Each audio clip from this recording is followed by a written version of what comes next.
Millionaire catches black cleaning lady protecting her daughter with. Beginning.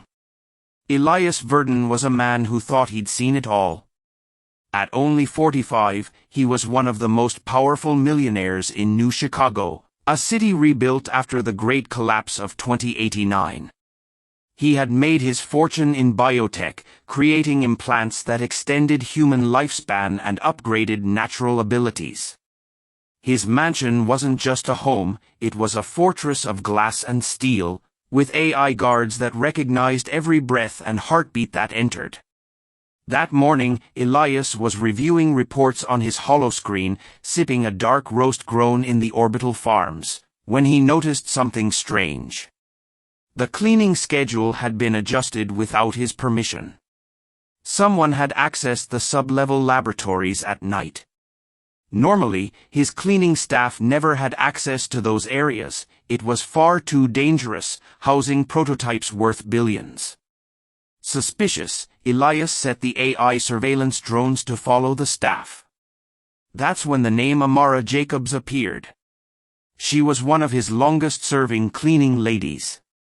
A black woman in her mid-40s, quiet and steady, who had worked for him for nearly a decade. She never caused trouble, always finished her tasks, and kept to herself. But the footage showed her slipping into restricted areas at night, clutching something close to her chest. Elias narrowed his eyes. "What are you hiding, Amara?" Amara Jacobs had secrets no employer could ever imagine. She lived in a crumbling apartment in the South District with her teenage daughter, Nyla. At just 16, Nyla was brilliant, too brilliant. She could manipulate technology just by touching it, sending signals through her nervous system like living code. It wasn't natural. When Nyla was 9, Amara realized her daughter wasn't like the other children. Machines obeyed her, lights flickered when she got angry, and once, in the middle of a storm, the entire block's power grid surged when she screamed. Amara feared what would happen if the world found out. The government, the corporations, they would take Nyla, cut her open, and use her as a weapon. So she hid her daughter's abilities, working day and night as a cleaning lady to support her. But then Nyla fell ill. Her body, overloaded by the energy she carried, started collapsing from within.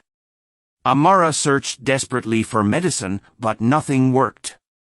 That was when she realized her only hope lay in the very lab she cleaned every night, Verdon Biotech. She had watched scientists test nanite serums and genetic stabilizers. She had scrubbed blood from surgical tables, disposed of vials with half-used formulas, and overheard experiments that could repair DNA breakdowns. For months, she smuggled scraps of information, collecting micro-doses of discarded serums. She wasn't stealing for herself. She was trying to save her daughter's life.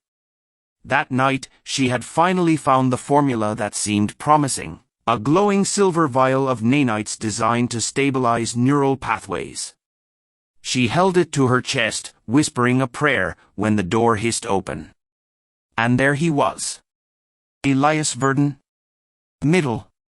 "What?" Elias said slowly, his voice sharp as a blade. "Do you think you're doing with my property?" Amara froze, clutching the vial as though it were her heartbeat itself. She thought of lying, of inventing a story, but his eyes, cold, analytical, would see through it. "I'm protecting my daughter," she said finally, her voice trembling but fierce. Elias stepped closer, his expensive shoes silent against the polished floor. "Your daughter? That vial contains billions in research. Do you realize the cost of what you've stolen? Do you realize I could have you arrested, erased from society, for this?" Amara's eyes filled with tears, but she didn't back down. "Then do it. But she'll die without it." For a moment, Elias almost laughed. He expected excuses, begging, fear. Instead, he saw a woman standing like a warrior, protecting her child against the empire he built. Something inside him stirred, something he hadn't felt since before he was rich, before he became more machine than man. "What's wrong with her?" he asked, more curious than merciful. Amara hesitated, then whispered, "She was born different. Machines listen to her. Energy bends around her. But it's killing her body. Your research, it could help her stabilize." Elias blinked. That was impossible. Unless the rumors were true. For years, whispers circulated in the underground. Children born after the collapse sometimes carried mutations from radiation and biotech experiments. Most were unstable, their bodies burning out before adulthood. But if what Amara said was true, this girl could be the key, a living bridge between flesh and machine. Instead of calling security, Elias said, "Take me to her." Amara's heart pounded as she led the millionaire through the neon-lit streets of the South District. People stared at his sleek coat, the drones hovering protectively around him. When they reached her crumbling apartment, Nyla lay on the couch, pale and sweating. The moment Elias entered, the old radio crackled and flickered on without being touched. Nyla's eyes opened, glowing faintly with static blue light. "Mom," she whispered. Amara knelt beside her. "It's okay, baby. I brought someone who can help." Elias studied the girl. She was frail, but the air around her vibrated with invisible code. He could feel it in his implants, a humming resonance like static electricity inside his bones. This was no ordinary child. He handed Amara the vial. "Administer it. But if it goes wrong, don't blame me." With trembling hands, Amara injected the serum into Nyla's arm. For a moment, nothing happened. Then Nyla arched her back, light bursting from her skin in streams of glowing circuitry. The entire apartment lit up, every device flickering alive, every wire humming. "Mom!" Nyla cried, but instead of pain, her voice carried strength. The glow in her eyes steadied. Her heartbeat stabilized. She was alive, more alive than she had been in months. Amara wept, clutching her daughter's hand. "Thank you. Thank you." But Elias didn't smile. His mind raced with possibilities. This girl wasn't just saved, she was stabilized. If nurtured, she could evolve beyond human limits. "She can't stay here," Elias said firmly. "If others discover what she is, they'll come for her. And when they do, no walls in this district will protect her." Amara's relief turned to fear. "Then what do we do?" Elias looked at both mother and daughter. "You come with me." At the mansion, life changed. Nyla received treatments, food, and access to medical technology she had never dreamed of. Amara watched, torn between gratitude and suspicion. She knew Elias wasn't helping out of kindness alone. One night, she confronted him in the laboratory. "Why are you really doing this? You don't care about us. You care about what Nyla can do." Elias didn't deny it. "True. But don't misunderstand, I'm not your enemy. Your daughter represents the future of human evolution. With her abilities, we can rebuild civilization stronger than before. But if she's left alone, untrained, she'll burn herself out, or worse, be captured by men less honorable than me." Amara scoffed. "And you think you're honorable?" For the first time, Elias's face softened. I see myself in her. Once, I was just a boy with nothing, clawing for survival. Power changes us. But maybe she can change me back." Amara didn't trust him fully, but she couldn't deny that Nyla was thriving. Still, danger loomed. Word spread. Government agents began circling. Rival corporations sent spies. And one night, the mansion's alarms blared, an infiltration.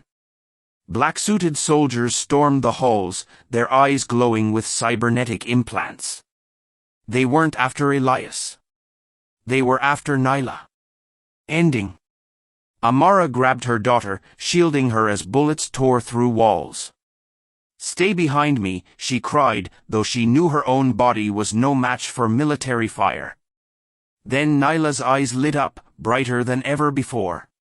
The machines in the soldiers' suits flickered, sparked, and turned against them.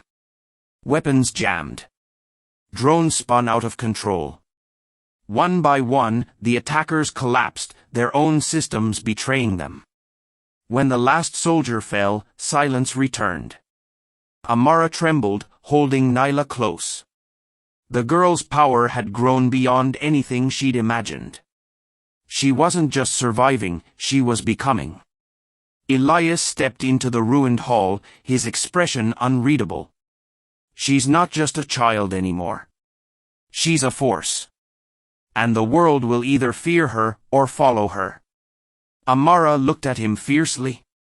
"She's not yours to control. She's my daughter."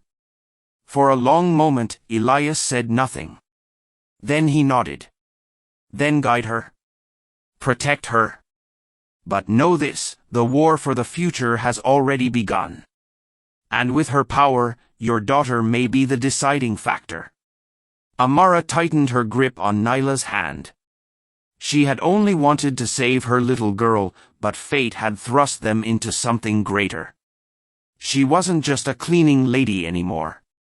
She was the mother of the most extraordinary being on Earth. And she would protect her with everything she had. As the city lights of New Chicago burned in the distance, Amara whispered to her daughter, "No matter what comes, I'll be by your side. Always." And for the first time, Elias Verdon felt something stir inside him, not greed, not ambition, but hope. Because sometimes, the future wasn't built in laboratories or boardrooms. Sometimes, it was born in the love of a mother willing to risk everything to protect her child.